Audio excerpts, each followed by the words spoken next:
자, 주의 복음을 증거하는 사람에게 있어서 가장 중요한 것이 뭘까? 그것은 인간의 시각으로 모든 것을 바라보면 안 되고 하나님의 시각으로 바라봐야 한다는 것입니다.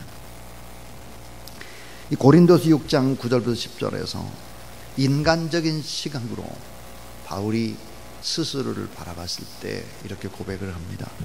무명하고 죽은 자 같고 매일 징계를 받는 자고 근심하는 자 같고 가난한 자 같고 아무것도 없는 자 같고 이 땅에서 고난받는 자 같다 그랬습니다. 그런데 하나님의 시각으로 이걸 바라보면 어떤 시각이 될까? 나는 하나님 앞에서 떳떳한 자요, 유명한 자요, 징계를 받지 않는 자요, 항상 기뻐하는 자요, 나는 많은 사람을 부유하게 하는 자요, 세상적인 부귀 영화는 없지만 모든 것을 가진 자로다 그랬습니다. 오늘 신앙생활하는 우리, 특별히 복음의 말씀을 증거를 해야 되는 우리가 어떤 시각으로 나를 보고 교회를 보고 이 세상을 볼 것인가 하는 것은 너무나 중요한 이야기입니다. 자, 오늘 저는 꿈이 완성되어져 가는 과정, 그런 제목으로 하나님의 말씀을 전하려고 합니다. 바울은 하나님의 섭리 속에서 마게도냐의 첫 지역인 빌립보에 도착을 합니다. 이 빌립보 지역에서 바울은 많은 사건을 겪게 되죠. 수 없는 고난입니다.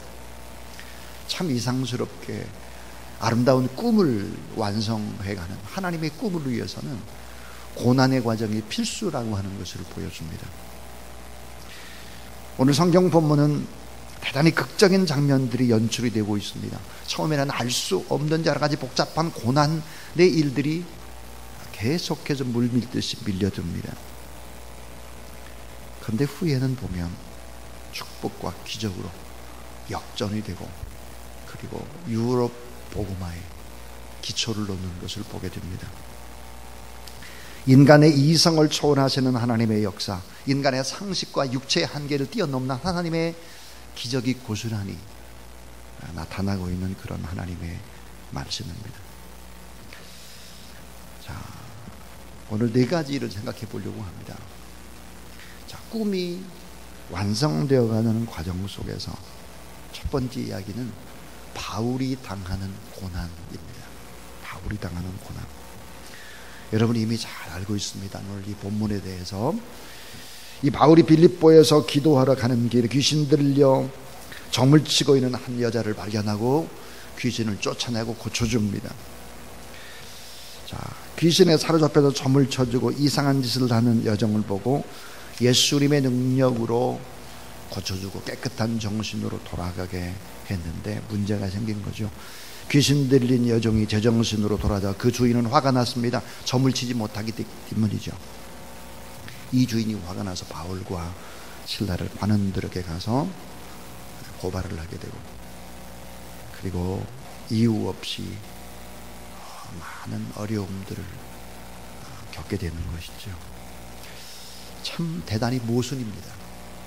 귀신 들린 여종을 고쳐줬기 때문에 고난을 받습니다. 이유도 없이 뜻도 없이 고난을 받는 것 같습니다. 대단히 모순된 것이죠. 그런데 베드로전서 2장 18절부터 20절에 보니까 믿는 사람들, 또 인간이 고통을 받을 때는 몇 가지 종류가 있다라고 얘기를 하고 있죠. 이 고난의 종류들을 한번 잘 생각을 해볼 수 있기를 바랍니다. 아주 의미 있는 것입니다. 그 하나가 이유가 알 수 없는 애매한 고난이 때문에, 애매한 고난. 우리도 애매한 고난을 받지 않습니까? 또 하나는 죄 때문에 당하는 심판적인 고난이 있다. 죄를 졌기 때문에. 또 하나는 선을 행하다가 당하는 고난이 있다 그랬습니다. 선을 행하다가, 사랑의 고난입니다. 오늘 본문에서 바울이 당하는 고난은 대단히 분개할 수밖에 없는 억울한 고난이죠. 정말 죄 없이 당해야 되는 고난입니다. 사람을 불쌍히 여기고 생명을 소중히 여겨주고 그 사람을 온전한 사람으로 만들어줬는데 고난을 받는 것이니까 이유 없는 고난입니다.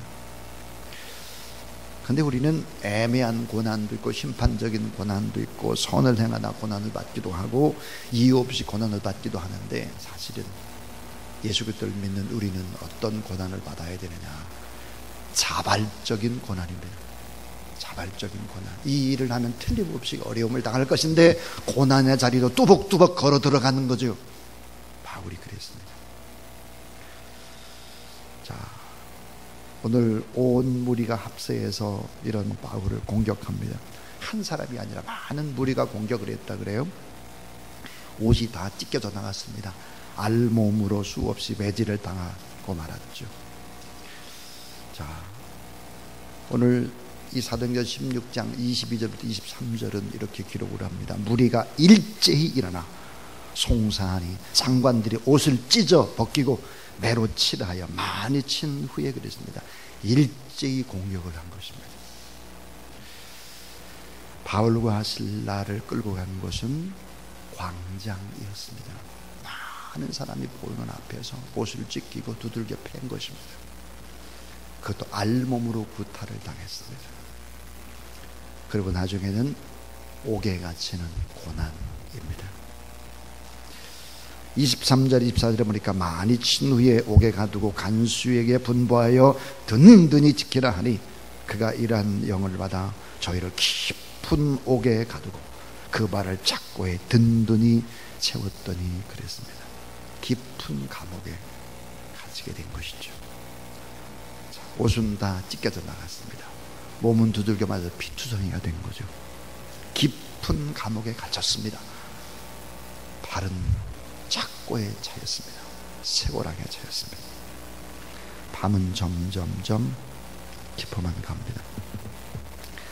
정막이 흘렀겠죠.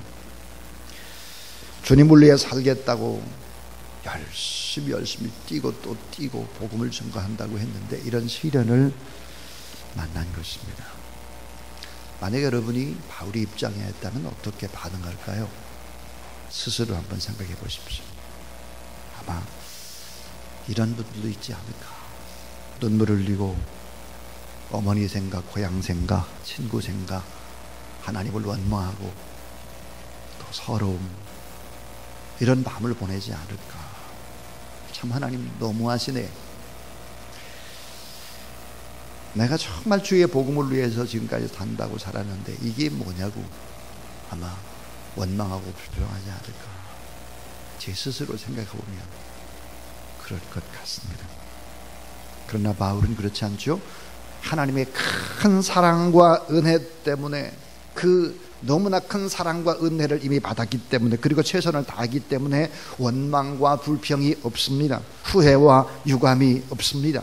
아픔은 있어도 슬픔이 없습니다. 수많은 매를 맞고 감옥에 갇히고 쇠고랑을 찾고 앞으로 일을 전혀 알 수가 없습니다. 근데 바울은 떳떳합니다. 후회가 없어요. 훗날 빌립보서를 기록을 하는데 빌립보 1장 20절에 기대와 소망을 따라 아무 일에든지 부끄럽지 아니하고 살든지 죽든지 내 몸에서 그리스도가 존귀하게 되게 하려 하나니 그랬습니다. 부끄럽지 않다는 거예요.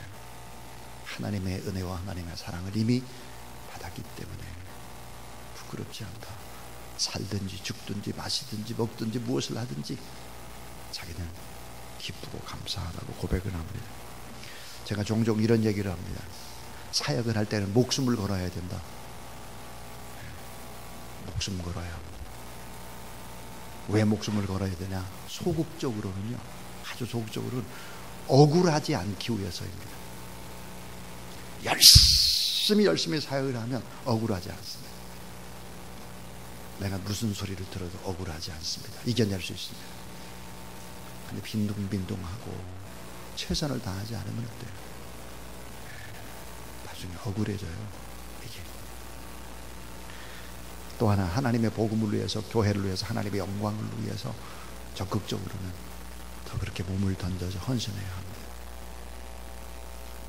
후회함이 없도록 해야 합니다. 자, 바울은 이 고난을 면할 수 있는 길이 있었습니다. 자, 근데 바울은 고난을 자처한 것이죠. 바울이 로마 시민권을 가지고 있었기 때문에 매맞고 옥에 갇혔어도 나는 로마 시민권자다 이렇게 말을 하면 다 풀려날 수 있습니다. 그런데 그 로마 시민권을 사용하지 않았다라고 하는 거죠. 37절에 보면 이렇게 되어 있습니다. 바울이 이르되 로마 사람인 우리를 죄도 정지 아니하고 공중 앞에서 때리고 옥에 가두었다가 이제는 가만히 우리를 내어 보내고자 하느냐. 38절에 보면 이 말을 듣고 두려워 떠는 치안관들의 모습을 봅니다. 그러므로 자신의 신분을 말만 했더라면 이렇게 두들겨 맞을 이유가 전혀 없었죠. 근데 바울은 자기의 신분을 말하지 않은 채 끝까지 매를 맞고 오직 예수 그리스도 때문에 고난을 자처하는 모습들을 봅니다. 오늘 우리는 누구입니까? 고난을 자처하는 겁니까? 아니면 억지로 일을 하다가 무슨 소리를 들으면 화가 나고 내가 이 짓을 왜 하냐? 누굽니까 우리? 우리가 고난을 자처하고 있는 사람들이냐 하는 것입니다.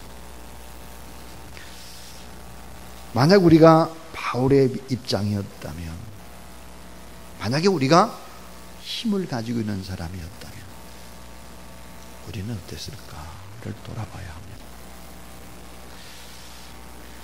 저는 한 2달 전입니다. 2달 전에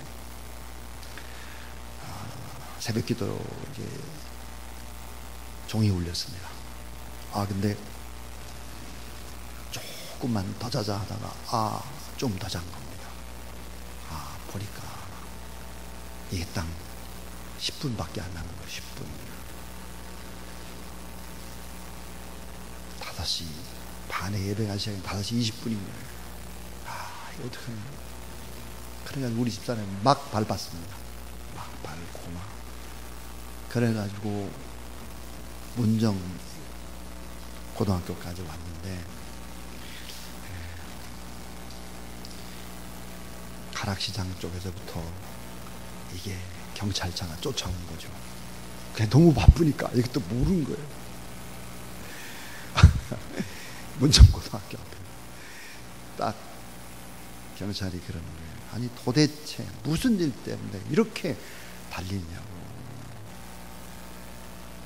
면허증 달라고. 그러니까 우리 집사람이 면허증과 함께 경목증을 같이 줬습니다.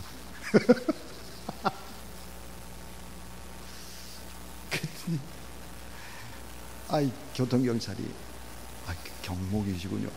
전 옆에서 부끄러워. 아니 왜 경목증을 주는 거예요? 왜? 나중에 이렇게 인사 쫙 붙이고 죄송합니다 그러고 가더라고요. 참 그런 걸 제가 제일 싫어하는 사람인데 이 사람이 차를 가지고 다니면서 혹시나 모르니까 경목증을 가지고 다녔나 봐요. 그래서 참 속으로 그랬습니다. 참 경목증 하나가 그래서 새벽기도 늦지 않았다고요. 바울이 로마 시민권을 가지고 있어요. 로마 시민권. 감옥에 들어간 이유가 없죠. 자, 복음을 전하면서 고난을 당하는 바울입니다. 기적의 역사는 하나님의 뜻대로 살려고 하고 그러다가 고난당하는 사람들을 통해서 기적들이 일어난다는 사실들을 알아야 합니다. 자, 바울이 당하는 고난에 관한 얘기였습니다. 첫 번째 얘기가. 두 번째는 바울이 고난을 대하는 태도입니다. 바울이 이 고난을 대하는 태도가 어떨까? 우리는 고난을 만날 때 어떤 태도를 가져야 할까 하는 거죠. 바울은 이 고난을 극복하는 이 태도, 고난의 한밤중에 그런 감옥에서 어떻게 했을까? 기도하는 것입니다. 기도. 자, 여러분 바울이 드린 기도의 내용은 과연 뭘까 하는 겁니다. 수없이 매를 맞고 옷은 찢겨져 나고 발은 쇠고랑에 차여 있었는데 이 바울은 어떤 기도를 했을까? 하나님, 이 쇠고랑 풀어주세요. 이 옥에서 나가게 해주세요. 자신의 건강을 위해서 기도했을까? 형통을 위해서 기도했을까? 바울의 기도의 내용이 그런 것이 아닐 것입니다. 욕심에 찬 기도가 아니라 깨끗한 기도, 하나님 앞에 복음 증거를 위한 기도, 주의 나라가 세워지기 위한 기도, 기도의 내용이 이러한 내용이었을 것입니다. 자, 이 고난을 대하는 바울의 태도, 또 어떤 태도일까요? 하나님께 찬양하는 바울입니다. 깊은 밤에, 죽음이 엄습하는 밤에 억울하고 매맞고 상처난 육신으로 찬송을 부르고 있습니다. 다가올 모든 사건과 자신의 생명을 주께 맡기고 찬송을 부르는 것입니다. 그리고 생각했을 것입니다. 자기의 인생을 돌아봤을 것입니다.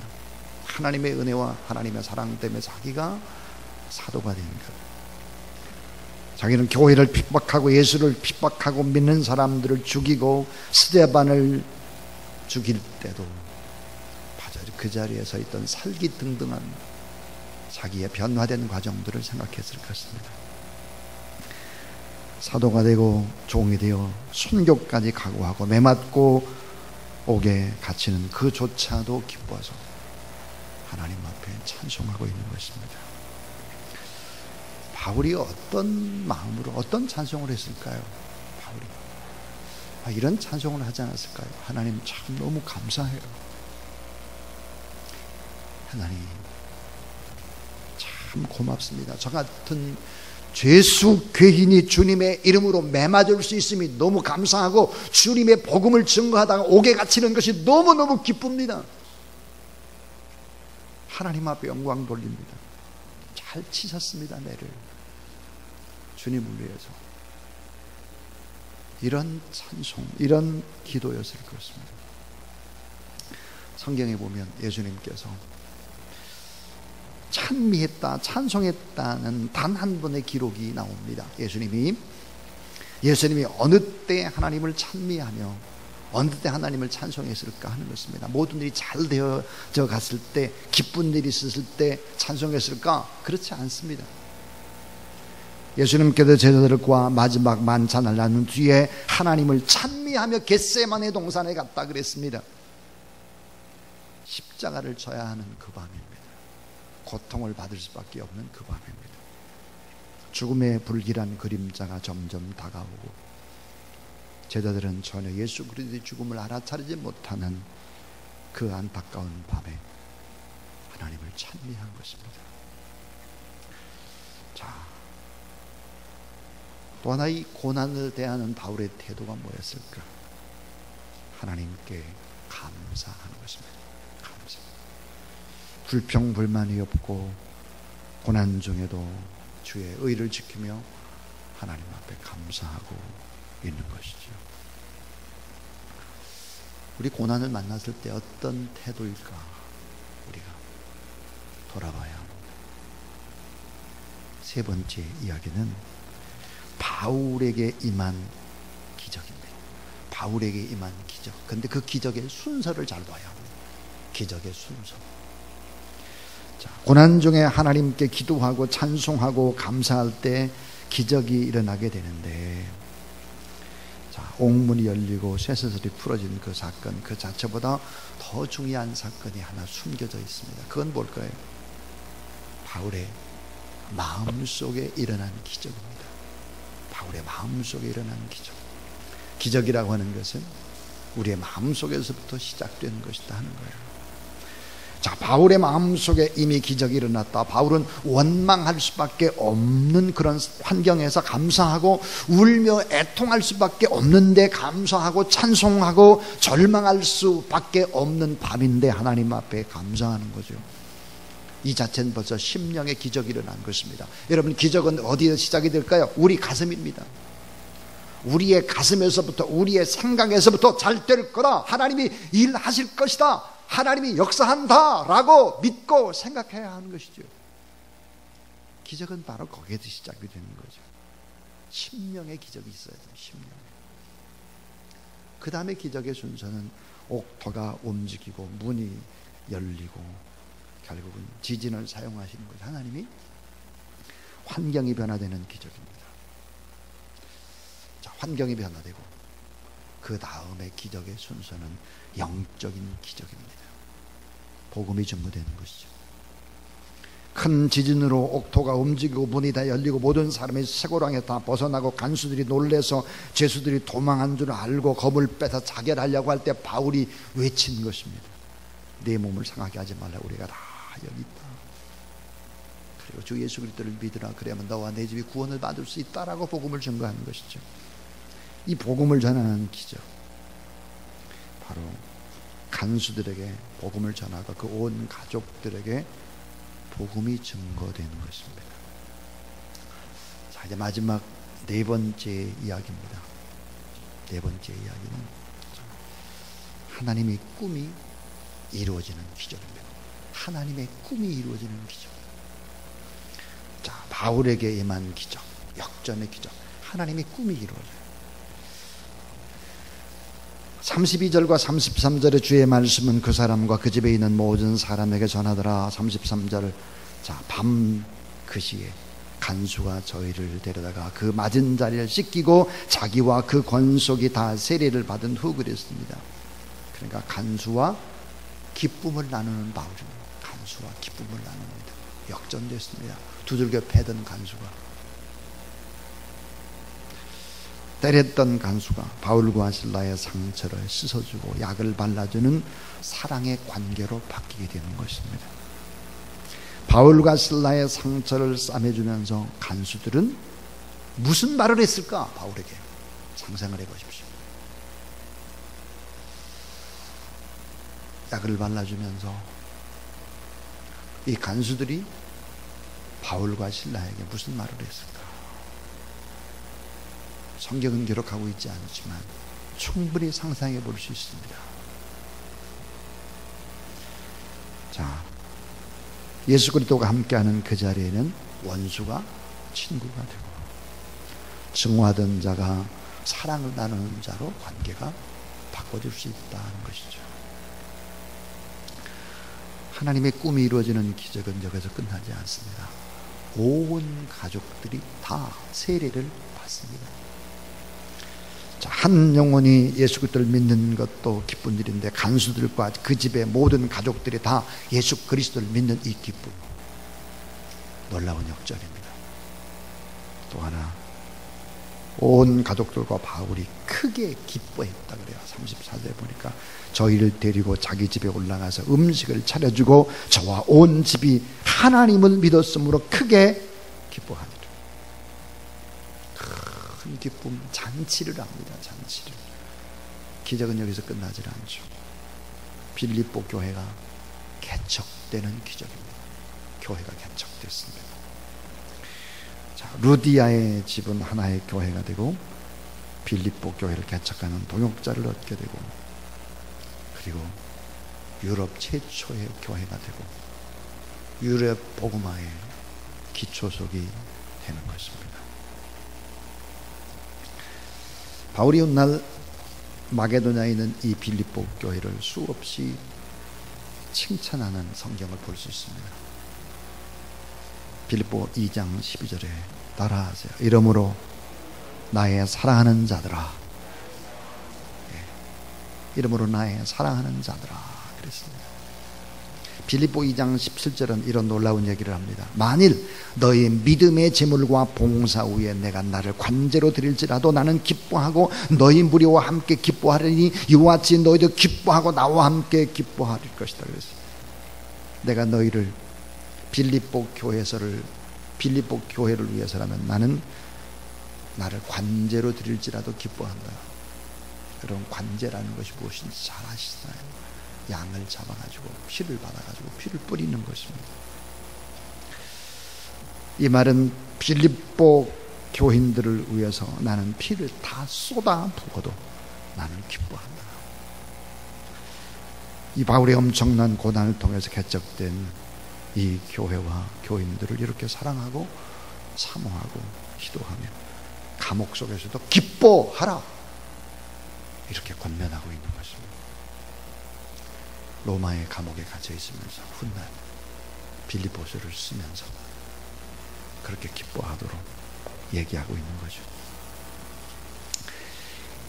이 바울의 고난을 통해서 개척한 이 교회는 후에 많은 시련을 겪지만 넘치는 기쁨과 사랑과 풍성한 은혜가 넘치는 그런 교회가 됐다 하는 것입니다.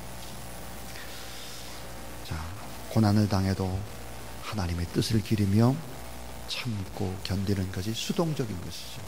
참고 견디는 것은 수동적인 거예요. 그런데 적극적인 것은 오히려 고난 속에서 감사하고 찬양하고 기도하는, 오히려 주님을 위해서 여러분, 우리가 고난에 인색하게 되면 기적은 일어나지 않습니다. 희생과 섬김에 인색하게 되면 결코 기적은 일어나지 않습니다.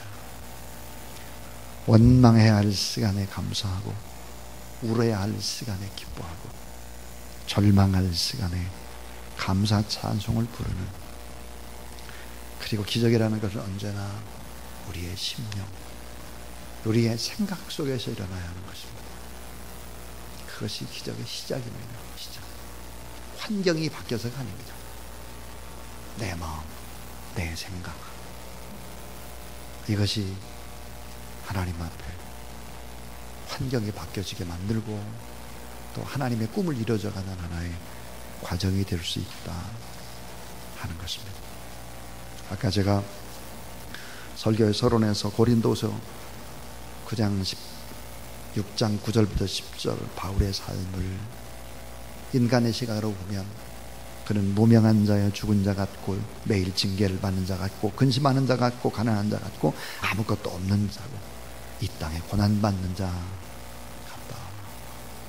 근데 하나님의 시각으로 보면 전혀 그렇지 않았다.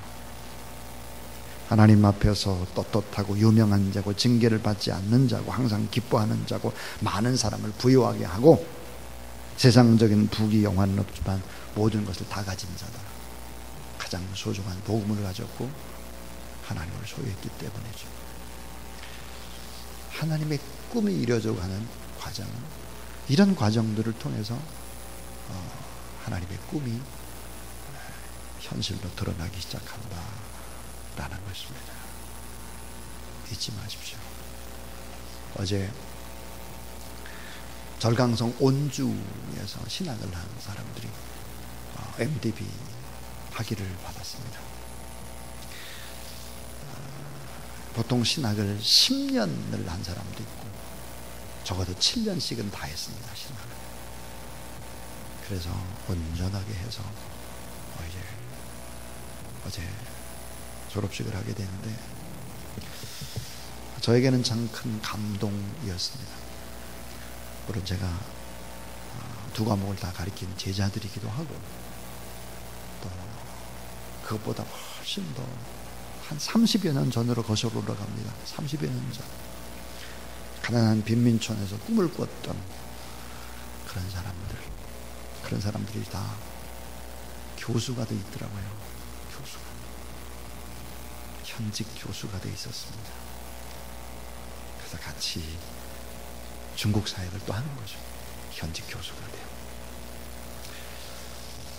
그런 만남들을 보면서 하나님 앞에 참 하나도 헛되지 않았었구나, 열매가 이렇게 맺혀지는구나 하는 생각이 들어서 너무너무 기뻤습니다. 또 하나님 앞에 참 감사했습니다. 또 저를 가르쳐준 스승들이 있었습니다. 저를 가르쳐준 스승들, 지금은 다 은퇴를 하셨죠. 다 노인이죠 이제. 근데 노익장을 과시합니다. 지금도 중국에 가서 강의를 하시는 이분들이 자, 저희를 가르쳐준 교수님들이 계시고, 또 제가 가르친 또 제자들이 있고, 3대죠. 3대 믿음의 3대들이 만나서 졸업식을 하는데 참 마음이 뜨거웠습니다. 오늘 11시 예배 때 어제 졸업을 한 분들이 이곳에 옵니다. 함께 예배드리게 될 텐데, 우리 성도들은 잘 모르는 기쁨이 저에게는 있습니다. 하나님이 일하시는 아름다운 것을 보기 때문이죠. 하나님의 꿈은 이렇게 이루어져 가는 것입니다. 오늘 우리를 통해서 하나님이 아름답게 하나님의 꿈을 이루어가고 교회를 세우고, 요즘 보니까 세상의 교회를 걱정하는 그런 시대가 되었습니다. 그러나 다시 역전해서 교회가 세상을 이끌어가는 그런 아름다운 교회를 세우는데 우리 모두 다 쓰임받게 되는 하나님의 꿈들이 되는 여러분이 될 수 있기를 주님의 이름으로 축원합니다.